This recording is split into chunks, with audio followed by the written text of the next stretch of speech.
శ్రీ నమః శ్రీకృష్ణాయ నమః శ్రీ లక్ష్మీ నృసింహాయ నమః శ్రీ పరకాల యతీంద్ర మహాదేశికాయ నమః. యూట్యూబ్ అభిమానులకు శుభోదయం, ప్రేక్షకులకు శుభోదయం. నా యూట్యూబ్ ఛానల్ను చాలా మంచిగా ముందుకు తీసుకెళ్తున్నటువంటి అందరికీ కూడా థ్యాంక్స్, కృతజ్ఞతలు. దీన్ని ఇదే అయ్యే విధంగా ముందుకు తీసుకెళ్తూ ఉండండి. నాకు ఒక సిల్వర్ బటన్ ఇప్పిస్తే ఐఎమ్ వెరీ హ్యాపీ.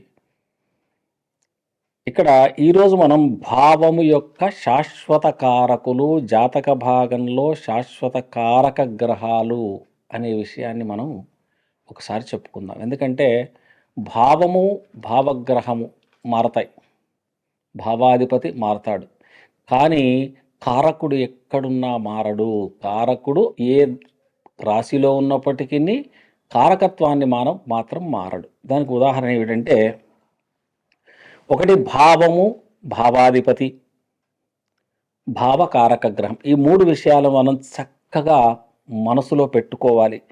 భావం ఏమిటి, భావాధిపతి ఎవరు, భావకారక గ్రహం ఆ భావానికి కారకుడు అంటే దానికి ఏ గ్రహం సపోర్టు చేస్తుంది అనే విషయాన్ని మనం బాగా చూసుకోవాలి. జాతక చక్రంలో ఏదేని భావం యొక్క పరిశీలన చేయాలంటే ఆ భావం, భావాధిపతి, భావకారక గ్రహం ఈ మూడు విషయాలు పరిపూర్ణంగా తెలుసుకుంటే ఖచ్చితంగా సరి అయిన ఫలితాలను చెప్పుకోగలుగుతాము.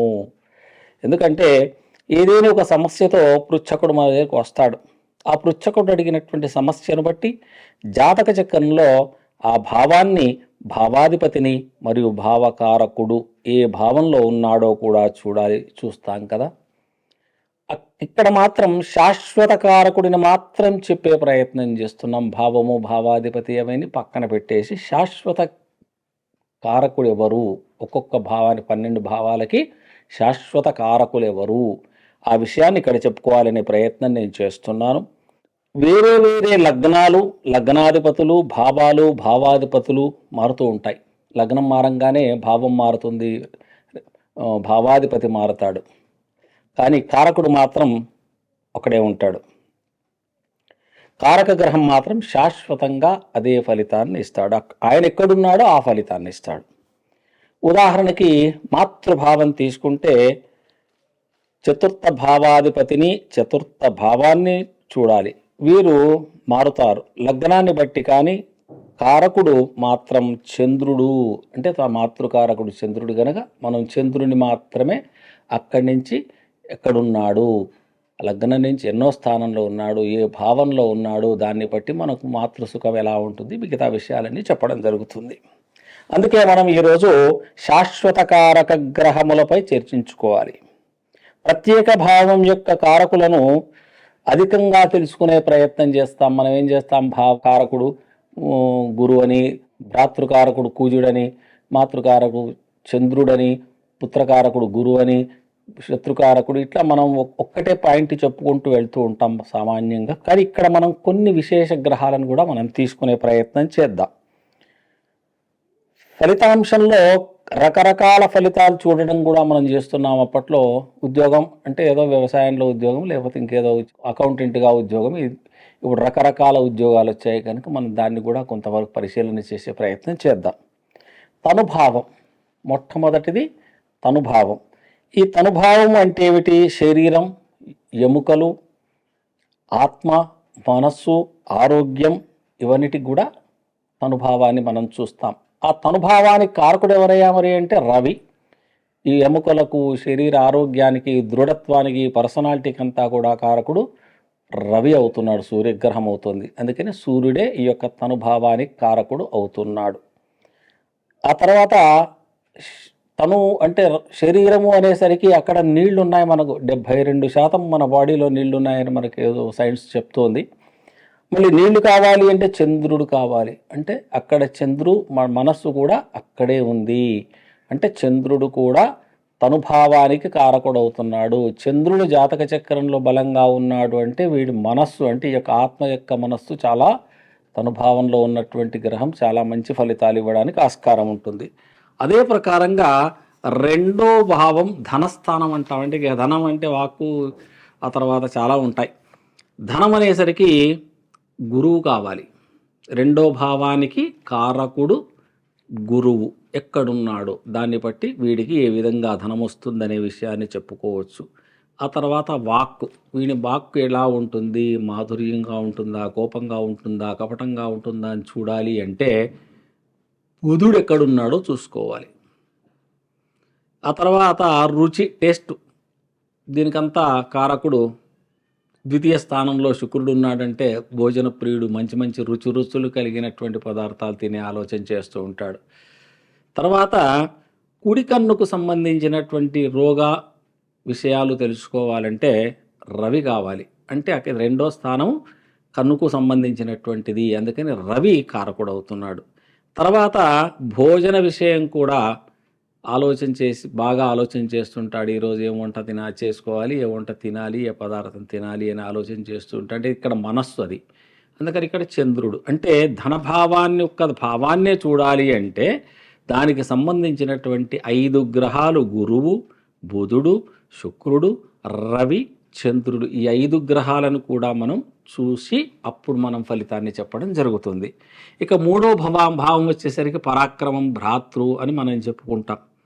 పరాక్రమం అంటే తేజస్సు, ధైర్యము, పర్సనాలిటీ ఇవన్నీ కూడా కావాలి అంటే కుజుడు కావాలి. అదే కుజుడు చిన్న సోదర సోదరీమణుల విషయాన్ని కూడా కుజుడే కారకుడవుతున్నాడు. ప్రయాణాలు, యాత్రలు చేయాలి అనే ఆలోచన వస్తుంది అని అంటే దానికి బుధుడు కారకుడు. ఆ తర్వాత రవాణా విభాగం, ట్రాన్స్పోర్టేషన్ వ్యాపారం కానీ, ఎప్పటికీ ట్రాన్స్పోర్ట్లోనే ఉండే వ్యాపారం కానీ, ట్రాన్స్పోర్ట్లు సామాన్లు తీసుకొని వెళ్ళడం, తీసుకొని రావడం అనే విషయాల్లో కూడా మనకు మూడో స్థానాన్ని పట్టే చెప్పడం జరుగుతుంది. దానికంతా ఆ కారకుడు శని అవుతున్నాడు. అంటే పరాక్రమ భావం మూడో భావానికి మనకు కుజుడు, బుధుడు, శని, ఈ 3 గ్రహాలు మనకు చూడాల్సి వస్తుంది. ఇక మాతృభావం వచ్చేసరికి మనస్సు, 4వ స్థానం మనస్సు, తల్లి అంటే మనం ఏం చేస్తున్నాం, చంద్రుణ్ణి చూస్తున్నాం. స్థిరాస్తులు, స్వగృహం, దానికి సంబంధించినటువంటి వాడు కుజుడు అవుతున్నాడు. ఇక్కడ చూడండి ప్రతి రాశిలో కుజుడు ఉన్నాడు. కుజుడు చాలా ప్లేసెస్లో మనకి ఇక్కడ ఫలితాలు ఇస్తూ ఉన్నాడు. లగ్జరీ వాహన సుఖం అంటే పెద్ద పెద్ద కార్లు కొనడము, పెద్ద పెద్ద బిల్డింగులలో ఉండడం అనే విషయానికి కారకుడు శుక్రుడు అవుతున్నాడు. అంటే 4వ స్థానాన్ని బట్టి శుక్రుడు ఎక్కడున్నాడో దాన్ని బట్టి వాడికి సుఖం ఏ విధంగా ఉంటుంది అనే విషయాన్ని చెప్తారు. ఇక ఎడ్యుకేషన్ విషయానికి వచ్చేసరికి 10th వరకు వీడు చదువుతాడా లేడా అనే విషయాన్ని ఇక్కడ మనం చెప్పాలంటే ఎడ్యుకేషన్, శిక్ష, దీనికి కారకుడు బుధుడు బలంగా ఉంటే 10th వరకు వెళ్తాడు. ఇంకా బలంగా ఉంటే మనకు ఇంకా ముందుకు వెళతాడు. వ్యవసాయము, భూమి, అగ్రికల్చర్ సంబంధించినటువంటి భూములు సంపాదన కావాలి అంటే దానికి కారకుడు శని అవుతాడు. అంటే కర్షకుడు కదా శని, కార్మికుడు. అందుకనే అంటే మాతృభావానికి చంద్రుడు, కుజుడు, శుక్రుడు, బుధుడు, శని, ఈ 5 గ్రహాలు ఎక్కడెక్కడ ఉన్నాయో మాతృభావాన్ని చూడాలి అంటే ఈ 5 గ్రహాలను మనం పరీక్ష చేయాల్సి వస్తుంది. ఇక పుత్రభావం అంటే 5వ స్థానం, దీనికి జ్ఞానము, సంతానము, పూర్వపుణ్యము, ఇన్ని ఫలితాలు ఉన్నాయి.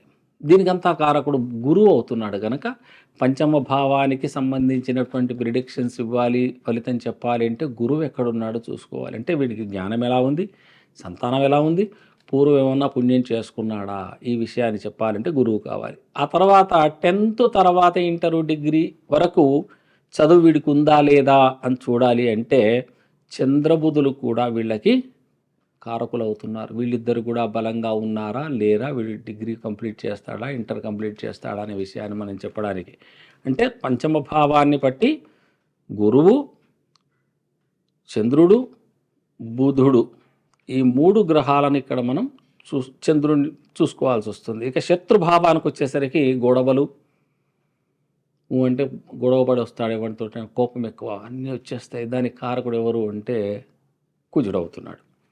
రోగాలు, శత్రుభావం అంటేనే రోగ భావం అది అన్నప్పుడు రోగానికి కారకుడు శని అవుతున్నాడు. ఇక మేనమామలు, దత్తపుత్రులు, సంతానం కాకపోతే దత్తత తీసుకోవడం కానీ, దత్తత వెళ్ళడం కానీ, ఇటువంటి విషయాన్ని చూడాలంటే బుధుడు కారకుడు అవుతున్నాడు. అంటే శత్రుభావాన్ని చూడాలి అంటే కుజుడిని చూడాలి, శని చూడాలి, బుధుడిని కూడా మనం పరీక్షించాల్సి వస్తుంది జాతక చక్రంలో. అదేవిధంగా కళత్ర భావం అంటే వివాహము అంటున్నాం. కళత్వం అనేసరికి వివాహం ఒకటే మన జ్ఞాపకం వస్తుంది. దాంపత్య సుఖం స్త్రీ జాతకంలో అయితే, స్త్రీ జాతక ప్రకారంగా అయితే సప్తమం గురువు అవుతున్నాడు. అదే పురుష జాతకం అయితే శుక్రుడు.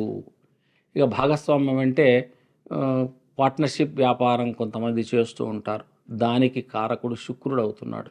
అంటే ఇక్కడ రెండే గ్రహాలు మనకు సప్తమ భావానికి చెప్తూ ఉన్నాడు. అదొకటి గురువు, ఒకటి శుక్రుడు.